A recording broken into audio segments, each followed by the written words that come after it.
Votre émission vous est présentée par GamerNexus.fr, toute l'actualité du jeu vidéo sur Internet.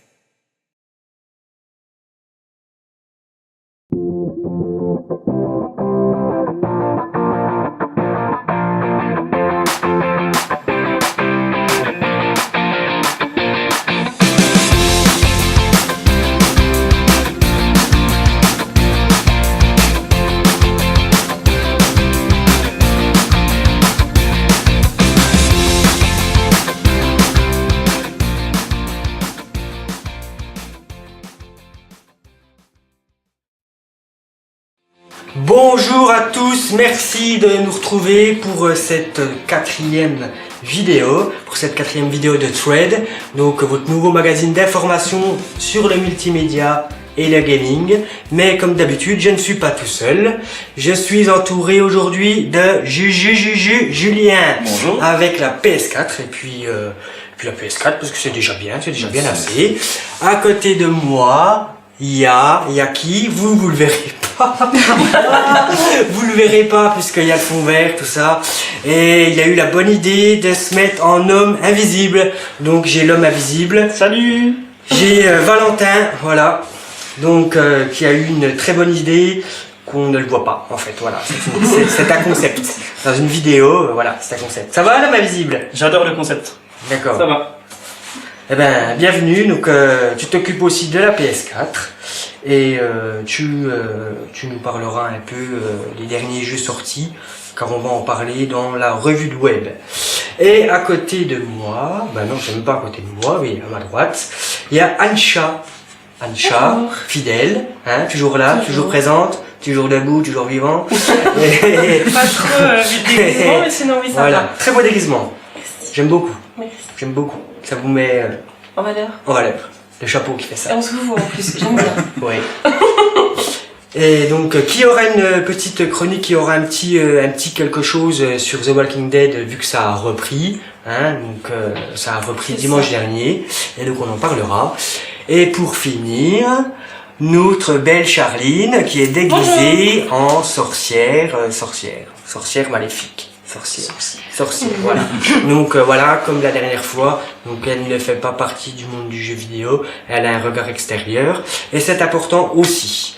Donc on commence, parce qu'il y a pas mal d'actualités, on commence avec la revue de web.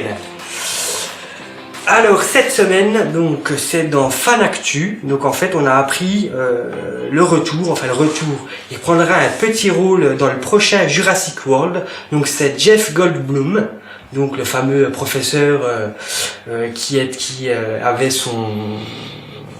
Je ne trouve plus mes mots, qui avait son rôle de Liam Malcolm, et il avait joué donc dans le 2, vraiment lui tout seul, il était vraiment l'acteur principal dans le 2. Moi j'aime beaucoup cet acteur, ça me fait plaisir de savoir qu'il va revenir dans un Jurassic Park, parce que je trouve que c'est un petit peu l'âme de Jurassic Park. Je trouve qu'il a une gueule, il dégage quelque chose, et il manquait... Moi j'ai pas aimé le dernier Jurassic World, j'ai pas aimé. Après je sais pas, moi, et toi j'adore. tu l'as vu aussi? Oui, moi je suis pas fan d'aucun, Ou, donc bon, ça bah, va très pas bien. aider. Et l'homme invisible, d'ailleurs vous êtes tellement invisible que je ne pense même plus à vous. Et- Il était bien réalisé, des beaux graphismes, de belles images de synthèse, mais après, L'histoire c'est était un moche. peu... Bah, On reste toujours pareil quoi. Ouais, c'était un on peu... sait à quoi s'attendre. Dinosaure qui attaque, ou- Ouais, mais ils ont fait un hybride Ah, de oui. grenouille avec un dinosaure quand même. Donc là, Oui. Attention. Oui. donc, Moi j'ai bien là. aimé, personnellement j'ai Moi aimé. j'ai pas trop aimé, mais bon, après voilà. Donc on continue avec Fanactu et en préparation d'un film sur X-23, sur la gêne mutante qui était dans le dernier film avec de Logan, donc avec Wolverine. Et donc elle était, on a appris elle était comme lui, et c'était pareil, donc la même mutante, le même, c'est ça, hein. Elle avait les mêmes gènes que lui, C'est un clone. les mêmes griffes, un clone, voilà. Et donc lui, il sera pas là donc dans le prochain, puisque de toute façon on va pas le spoiler, mais voilà, il sera absent donc de ce prochain long métrage. Et donc on va en apprendre un peu plus sur cette jeune fille. Donc pour le moment, je crois que l'écriture est finie et le tournage devrait commencer incessamment sous peu. Voilà. Alors après c'est Phone Android qu'on n'en a jamais parlé, mais c'est un très bon site pour l'actu téléphonique. Et Phone Android, ils ont fait un petit débat, pas un petit débat, mais ils ont essayé de voir un comparatif avec l'ancien iPhone et l'iPhone 10 qui est au prix exorbitant de 1300 euros. Et donc ils ont parlé de l'iPhone 10 et ils ont surtout parlé donc des réparations. Les réparations exorbitantes de l'iPhone 10. Donc à titre d'exemple, si vous cassez l'écran de votre iPhone 10, eh ben vous pleurez parce que pour le réparer, c'est 321 euros. C'est énorme, hein. Et c'était 120 euros de moins pour le dernier iPhone, donc les prix se sont envolés. Et si par exemple vous cassez, parce que le dos est en verre, et si vous cassez le dos, eh ben il vous en coûtera 611 euros. 611 611 Non mais... Oh, grand Dieu! Pour du verre, quoi. Pour du verre. Bah en fait, c'est pas parce que c'est du verre, c'est parce qu'en fait, si vous cassez l'arrière du téléphone, ils sont obligés de changer le téléphone complet. Donc ils ne refont pas que la pièce. Et donc Apple, ils vendent une extension de garantie qui est quand même au prix de 229 euros. Et en fait, même avec ça, vous devrez quand même payer des réparations. Et en fait, ça ne vous fait pas les réparations gratuites, loin de Excusez-moi, mais j'ai l'homme invisible à côté de moi, je l'entends respirer comme un buffle, il a bien chaud sous son masque. Et donc, où j'en étais? Oui, donc en fait, avec l'extension de garantie, ça va pas t'enlever une énorme somme. Donc dans tous les cas, de toute façon, c'est un téléphone de baise. Voilà. Les opérateurs voilà. vont peut-être trouver un truc pour faire payer l'assurance en plus qui couvrira pas parce que le téléphone ne sera pas tombé comme il faut. D'accord, vous avez travaillé chez la Maïf, merci. Et donc on passe avec la conciergerie du geek, donc que je salue, hein, le poteau. Donc allez sur sa page, elle est sympa, il parle d'actu geek et de jeux vidéo. Donc justement, ils ont fait un bon plan, le bon plan de la semaine avec l'Oculus Rift, qui est le concurrent entre guillemets du VR que tu nous as présenté la dernière fois. C'est plus sur le PC, hein, c'est ça, Ouais, l'Oculus Rift. mais il est sorti avant. Il est sorti avant, c'était lui qui était en premier. Et donc il a baissé de prix sur Amazon. Il est en coffret, il est à 419 euros. Et donc ça sera dispo avec un casque, avec les 2 manettes et les 2 capteurs. Ok. Voilà, donc c'est plutôt intéressant parce que voilà, comme tu as expliqué la dernière fois, le VR prend de plus en plus d'ampleur, les gens s'intéressent de plus en plus, voilà, les prix baissent, donc les gens recherchent une autre vision du jeu vidéo. Voilà. Après c'est bien qu'ils mettent les manettes Avec Ouais. Parce que toi tu les avais pas. Je les avais pas et c'est galère à les trouver sur PS4. Et ça t'a coûté un bras. Ben 90 euros les deux. Voilà. Ouais, c'est pas mal, c'est fourni. Encore en plus, hein. Et Donc, c'est vrai que c'est les moves de PS3. D'accord. C'est même pas des moves PS4, c'est des moves PS3. Ouais, D'accord. ils se sont pas fait chier, quoi. Hein. Bah, clairement pas, ouais. Clairement pas. Moi, je suis contre ça. Alors, on continue avec jeuxvideo.com. Voilà, je prends rarement des actualités sur ce site parce que c'est quand même un très gros site du jeu vidéo et je pense qu'il y en a d'autres qui sont bien mieux et malheureusement moins bien mis en avant. Voilà, ça reste mon point de vue personnel. Ma petite parenthèse. Et donc c'est GTA V, donc Rockstar explique pourquoi il n'y aura jamais de DLC solo. Il y a toujours des DLC en multijoueur et les joueurs attendent les DLC en solo. Et en fait tout simplement parce qu'ils n'ont pas de temps. Et ils n'ont pas l'argent, ils ont de l'argent, mais ils ne veulent pas le dépenser pour un DLC en solo. Ils estiment qu'ils ont fait une histoire quand même déjà très prenante, très grosse pour un jeu vidéo, et ils estiment avoir fait le tour, et du coup, ils préfèrent miser sur le online et sur Red Dead Redemption 2. Ils ont Voilà. peut-être pas tort là-dessus. Et qui leur prend énormément de temps. Donc voilà, il n'y aura jamais de DLC gratuit, payant, voilà, pour le solo de GTA V. Voilà. Et donc on termine avec la revue de web et on fait une petite coupure. On passe avec de la série et on passe avec Ancha qui va nous parler justement de The Walking Dead qui a repris dimanche. Voilà, donc Alors. là on va être au deuxième épisode de Walking Dead, donc de la saison Là, 8, oui, arrive qui rencontre dimanche. déjà un fort succès dès le départ. Et là on va plutôt parler en fait du crossover. Donc un crossover c'est littéralement, ça veut dire la traversée. Donc a priori... Ah, les gens qui jouent avec des crosses. C'est pas, non, là, ça parle pas de hockey, ni genre Je de pense. trucs. Non, mais tout le monde dit que c'était impossible en fait qu'il y ait un lien avec Fear the Walking Dead, du moins un lien. Peut-être, oui. Voilà, Ouais, et ouais. au final, Ils avaient ça dit, va ouais. avoir lieu, voilà. Ouais. Et c'est même. Le même c'est un truc de ouf. Non, mais le gars, il est à côté de moi, il se permet de bouger, mais on ne le verra pas. C'est ça. Et du coup, c'est Robert Kirkman, le créateur des comics et de la série, enfin le producteur des 2 séries, qui a confirmé qu'en fait ça aura lieu, alors qu'à la Comic Con, il avait dit que non. Et pour que ce soit crédible, en fait, il faudra attendre la saison 7 de Fear the Walking Dead. En fin de compte, et là on en est qu'à la 4e, Ouais. qui est en tournage actuellement. Donc, Moi, j'ai arrêté il à la faudra- deuxième. Il faudra encore un petit peu Personnellement. patienter. Et parce qu'au début, ils avaient dit que Que c'était ce pas soit- possible, hein, c'est ça. Hein. Bah, oui, C'était voilà, pas, ils avaient dit que ce serait pas possible parce qu'en fait, voilà, là, Fear, ça se passe pendant les saisons 1 et 2 Oui. de Walking Dead. Voilà. Donc, pour que ce soit crédible, il faudrait attendre la 7. Voilà. Qu'il se passe un petit peu des choses et que ce soit intéressant. Oui, parce que des années se passent. Bah voilà, en fait, Entre, l'ellipse quoi. temporelle est quand même assez grande, donc ce serait pas crédible si ça se passait avant. Voilà, si l'autre elle arrive puis qu'elle est encore enceinte et puis, Bah voilà, au et bout puis d'un qu'on moment, a la il va saison falloir, 7, il y a un problème. C'est ça, Ouais, donc il y a t'as- un des 2 persos qui va jouer Des dans personnes, l'autre. ouais, mais Aussi, on ou sait celui pas. qui meurt et Qui que, aussi, oui, quoi, voilà, de tu toute peux façon. pas- Oui. Et je reviens juste à ce que tu as dit au tout début, donc ça marche très fort. Par contre, l'épisode 1, c'est celui qui a le moins marché pour le moment de toute la série. Bien sûr, mais après, bon, comme Là, au début de c'est série, le moins bon démarrage. Hein. Parce qu'en fait, les gens commencent vraiment à s'impatienter.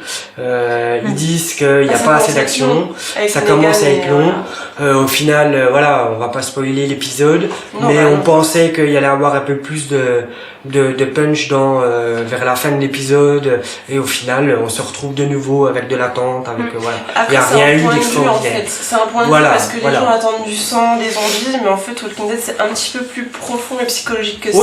Aussi. Donc, Mais du coup, c'est vraiment, il y a un moment donné, trop de psychologie, tue la psychologie. Voilà, c'est ce qu'un psychologue m'a dit. Personnellement, la saison 7, il y en a plein qui disent qu'il se passe pas grand chose. Mais moi, j'ai adoré. Moi aussi. Ah ben il se passe C'est énormément de choses, une tension, mais en fait, que tu au ressens niveau côté action, spectateur, il se ça- passe pas grand chose. Voilà. Donc après à voir, elle commence la saison, à voir. Mais après, Ouais, moi, ça j'ai fait un peu adoré. comme dans Et la eux, ils saison disent- 2. La saison 2 aussi, c'était un peu calme, et puis après, c'est parti, quoi. Aussi. Donc là, il faut peut-être aussi Mais- calmer un petit peu le jeu sur la 7, puis la 8, elle va partir, et puis voilà. Après, L'homme invisible, les qu'est-ce que vous en gens pensez attendent trop d'action Oui, qu'au ça. final. J'en pense que ça me tarde la prochaine saison pour voir si ça décolle ou pas. Parce D'accord, qu'il faudrait que ça décolle un petit peu, d'accord, merci pour que ça cette, prenne son envol. Sur le merci même pour, point de vue, en fait. T'as Mais- pas... merci pour cet humour. Merci. Dans des moments comme ça, je C'était comprends de l'humour pourquoi je ne invisible. les paye pas. Voilà. Et donc en fait, en parlant donc de The Walking Dead, on a appris récemment que il y a toujours une pause hivernale à la mi-saison. Il y allait avoir une mort choquante. Voilà. Donc certains, il y a certains noms qui fusent. Ils parleraient peut-être de Carl ou de Reza Cohen. Voilà. Ouais, mais alors ça c'est pareil, Karl s'est démenti aussi d'un côté, Ouais. mais d'une De toute puissance. façon, Mais, tout va être démenti, de toute parce façon- qu'on arrive à de toute l'épisode, façon, dans tous les mais cas, c'est sauf comme que ça là, tous les c'est ans. hein. Bien Spoiling sûr. Dead qu'a Mais- sorti. En général, eux se trompent rarement. Ils n'ont pas dit de nom. C'est les gens qui Voilà, ont après, ils spéculé. spéculent Mais ils ont derrière, dit, ouais. de toute façon, il y allait avoir une mort assez brutale, qu'on ne s'attendrait pas à... Et en général, eux se trompent rarement. Donc le site là se trompe Mais rarement. après, c'est À assez voir logique que Oui, de toute saison façon, ça reparte ensuite et voilà. qu'il y ait le suspense jusqu'en Voilà. Jusqu'au février ou mars jour quand ça où, reprend. revenir, Donc, hein. c'est Voilà. normal. Voilà, jusqu'au jour où il n'y en restera plus qu'un. Voilà, et la série se terminera. Voilà, où Judith sera toute seule. Voilà. C'est Elle ça. aura faim, elle pourra plus manger, puis personne ne pourra lui faire ses petits plats réchauffés. Voilà. Eh ben, je te remercie pour ces petits détails. Et on va continuer donc avec la Gaming Room. Alors, on commence avec la Paris Games Week. Alors la Paris Games Week, je serai présent à la Paris Games Week le samedi toute la journée. J'essayerai de vous faire des lives. J'essayerai de vous faire de jolies photos. Et j'essayerai, merci l'homme invisible, merci beaucoup. Et je serai aussi voilà, présent sur quand même pas mal de stands, je vais essayer car il y a énormément de monde, c'est le samedi, c'est les vacances, donc c'est la merdasse cacatas. Tu feras des petits lives. Oui, je ferai des lives, je viens de le dire. Écoutez écoutez beaucoup. Et donc la Paris Games Week, c'est donc à Paris, donc au Parc des Expos Porte de Versailles, et ça sera du mercredi 1er au dimanche 5 novembre. Donc c'est un tarif unique toute la semaine, sauf le samedi, c'est à peine plus cher, c'est 20 €. Voilà. Donc il y a des facilités d'accès, tram, bus, cerf-volant, tout ce que vous voulez. C'est assez, tout est indiqué sur le site. Donc on se retrouvera là-bas. Et maintenant, on va parler de jeux vidéo pur et simple. On va parler de la sortie de Wolfenstein 2 The News Colossus. Donc le premier a très bien marché, moi j'ai joué au premier. C'est Machine Game depuis 2014 qui a repris donc la franchise de jeux vidéo Wolfenstein. Et donc on reprendra la suite du héros, BG, Black to Beach. Donc qu'elle est dans le premier, pareil on va pas spoiler à la fin ce qui arrive. Donc on reprend le même héros et donc il y a voilà des nouveaux ennemis, des nouvelles armes, une nouvelle ambiance parce que là c'est vraiment aux États-Unis et ils sont envahis par l'armée nazie depuis déjà de longues années maintenant. Donc ça il y aura du changement à ce niveau-là et en difficulté normale, on est entre 11 et 12 heures. Donc c'est plutôt pas mal. Niveau graphisme, ça tient la route. Il y a des endroits, c'est pas top, mais il y a quand même des bons moments avec des belles palettes graphiques. Voilà. Donc c'est un jeu, voilà, c'est un petit jeu, Voilà, il y a tellement de grosses sorties là, avec la sortie de Mario Odyssey sur Switch. Il y a aussi Assassin's Creed, donc je pense qu'il passe un petit peu inaperçu malheureusement. Et franchement, foncez parce que c'est une très belle franchise et c'est des très bons jeux. Moi, j'ai joué au 1, j'ai vraiment aimé. Donc voilà, moi c'était bien bourrin, j'ai bien aimé. Donc voilà. Et donc, on va malheureusement se quitter là-dessus, parce que ça fait déjà bientôt 20 minutes, et comme on vous a expliqué, nos vidéos durent 20 minutes exprès pour avoir un format YouTube, pour que les gens puissent regarder presque en entier. Voilà. En tout cas, ça m'a fait très plaisir de vous recevoir, très plaisir de parler de jeux vidéo comme d'habitude avec vous. J'ai pris énormément de plaisir à préparer cette émission, à côté surtout de l'homme invisible. Et donc voilà, et on se retrouve la semaine prochaine avec la chronique, le débat, comme d'habitude, toujours dans la joie et la bonne humeur. À bientôt, geekez bien, amusez-vous bien. Au revoir. Bye.